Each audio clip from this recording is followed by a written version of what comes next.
Good morning, Tigers, and welcome back. I'm Catalina Harlow, anchoring for this week's Roar broadcast. The roar of the Nettleton School District starts now.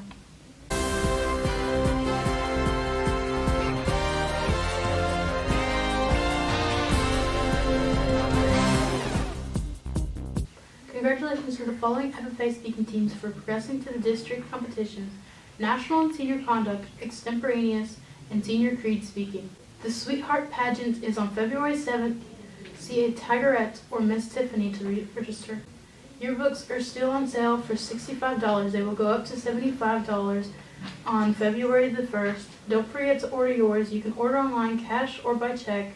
See Miss Jolly if you have any questions. The Nettleton School District archery team has an incredible season last year, making it to state qualifiers and haven't stopped since. These archers, junior high and high school, have been practicing relentlessly these past few weeks for their first match in February. Let's take it over to Tatum, where she tells us more about her fellow teammates. That's right, Catalina. These archers have been hitting the mark with how much they've been practicing these past few weeks. They have been practicing relentlessly for their upcoming match in February 2nd to be exact.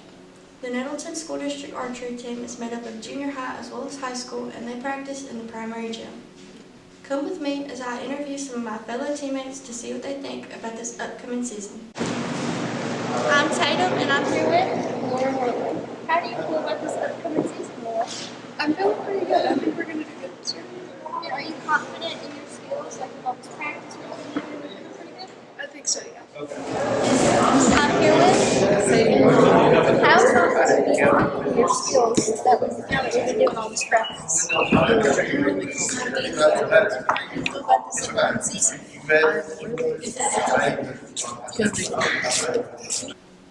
Back to you, Catalina. Out with the old and in with the new. The school has installed new intercoms this year to increase safety protocols and fast communication to students and faculty. Let's turn it over to Jocelyn, where she has more information. Thanks, Catalina. A big upgrade has arrived on campus, and it's changing the way we hear announcements. The high school has put in new intercoms for not just teachers, but also students, so they can get all the announcements they need to hear. These new intercoms are designed to make announcements clearer and easier to understand in every classroom. Let's turn it over to where I interviewed a few people for their opinions of the new intercom. I'm Jocelyn Tabota, and I'm here with Miss Jackson. Okay, in your opinion, what's the biggest benefit of the new intercom system?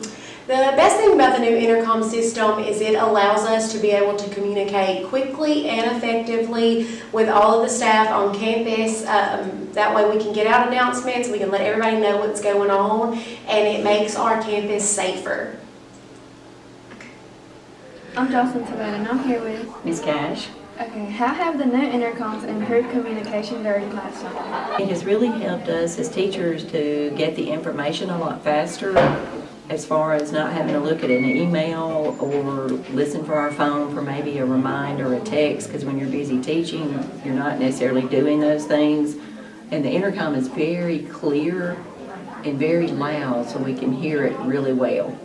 I'm Jocelyn Tabota, and I'm here with Blanca Salinas. Okay, which do you prefer, the old or new intercoms, and why? I prefer the newer ones because teachers, they don't have to rely on phone call if they didn't hear the intercom right. It's more clear, and we get all the information and we hear it better than like last time. It would break out and we could rarely hear. We have been experiencing cold weathers over the past few days. Let's go over to Riley to see how this past week's weather was like.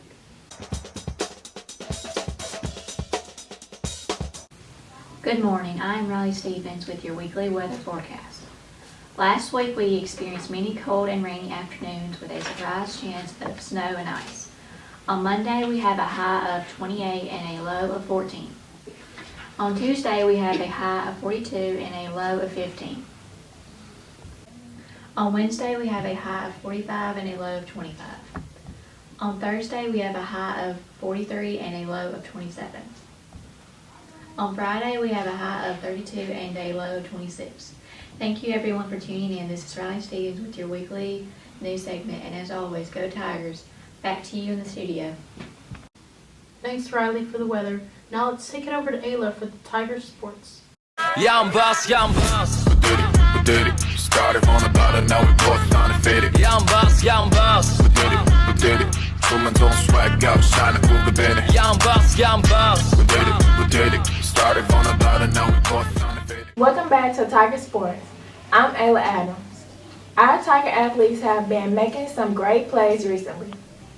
Starting off with our boys basketball team, who currently holds an 11-7 record and has earned a number 2 ranking in the division.